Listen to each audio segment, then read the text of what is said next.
I'm Dr. Patrice Little, and thank you for joining us at MP Student Mag, where we're helping you with every aspect of your life in and out of school. Today, we are talking about how to be a caregiver to your parents. What is it like, and what does it take to be a caregiver? And joining us is Grady Caldwell. Hi, Grady, how are you? I'm doing well, Patrice. Thanks for having me.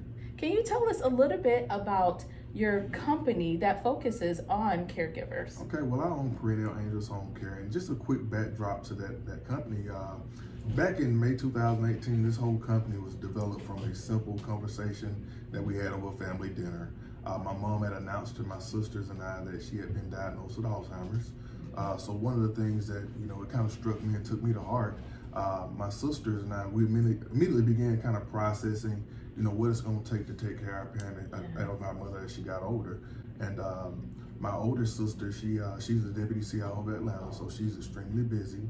My youngest sister, she owns a life coach business, extremely busy. At the time, I was 17 years in education. I had been everything from a teacher to a head basketball coach and a principal. So we were all sitting around the table, was like, how are we going to take care of our mother as this Alzheimer's continues to increase? Sounds like you and your family came together, had a conversation about what it would take to be a caregiver, and that's how Perennial Angels came about? That's correct. My sisters and I, we just kind of sat down and pondered on that. Who was going to take care of our mother as she got older? We didn't want just any old body, taking care of our mom. And I just had this idea of, why don't I just start my own home care agency? That way I know exactly who I'm hiring. And at the end of the day, I wouldn't hire anybody that I wouldn't want taking care of my own mother. I like that. Is that your slogan? That is. We kind of, the golden rule of home care, treat each client as you would want your own parents treated. Absolutely. So with those clients, what are the different conditions that they have? Well, let me kind of, before I get in there, let me kind of tell you what we do. Okay. We provide personal care Okay. services. We focus on the activities of daily living, which basically includes things like toileting, bathing, oral care, dressing, grooming, just transferring mobility. We also provide companion care. And companion care consists more so of your light housekeeping, your medication reminders, things like meal preparation, and just being there for them, to give them somebody to talk to. Those are the things the services that we provide.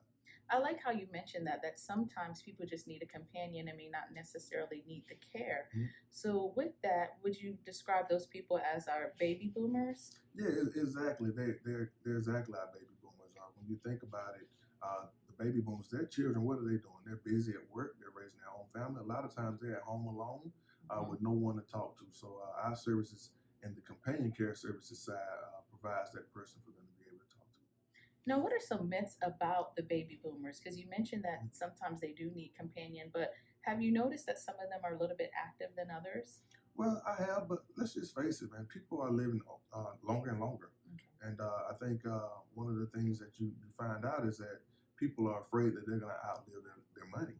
And oftentimes, I guess the biggest myth that I see is that I was talking to a gentleman the other day, and I was kind of trying to explain to him, what it takes to pay for home care services. And he was like, well, my mom, she's going to need about 10 hours a day. We got it. We got Medicare. And I had to interject right there.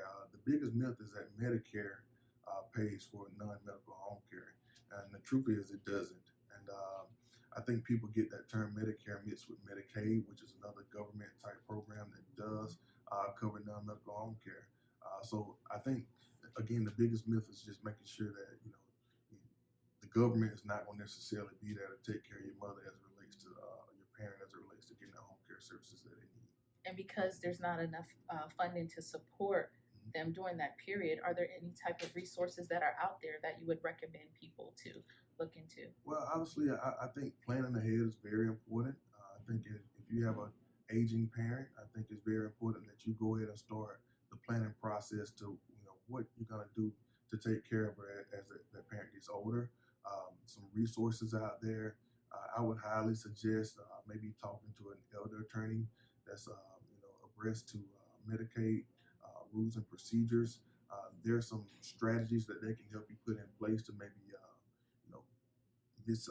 appropriate funds to a different maybe category, to where it may not show that your income is a certain amount, so that way you can qualify for Medicaid programs.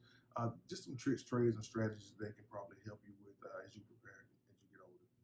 So, what would be a good time to sit down with the parents to do that? Would it be when they're in their 50s or 60s, or is it no particular time, just as soon as you can? Honestly, I think the conversations are always tough to have because it takes a lot of commitment out of the family members. And if you got a big family like mine, several siblings, you all kind of have to come together on the same page. Your parents also have to be in agreement as well. And as you have an Asian parent, sometimes they're a little stubborn and they don't want to necessarily do the things that they have to do to make sure they get the care they need as they get older because they think they can continue to do it all. So I think a good age would probably be as they start approaching retirement, especially the 65-year-old age or whatnot. I think it's a great time to really start planning. Other resources out there to help take care of your care, the home care needs that your parent may need would be maybe like long-term care insurance, things of that nature as well. But obviously, the older you are, the more it costs to get long-term care insurance. So you want to look at that at a younger age as well. Well, thank you, Grady, for sharing those tidbits with us because those are some. There, you mentioned some things that I haven't even started with yet, and my mother is approaching retirement, so I will definitely look into that as well. Thank you, students, for tuning in with us at MP Student Mag. Again, this is Grady Caldwell, and we'll see you next time. Here at MP Student, we know that navigating life and grad school can be challenging, and would love to hear your story. If you would like to share your story, contact us at info@mpstudentmagazine.com. And don't forget to subscribe, like, and share.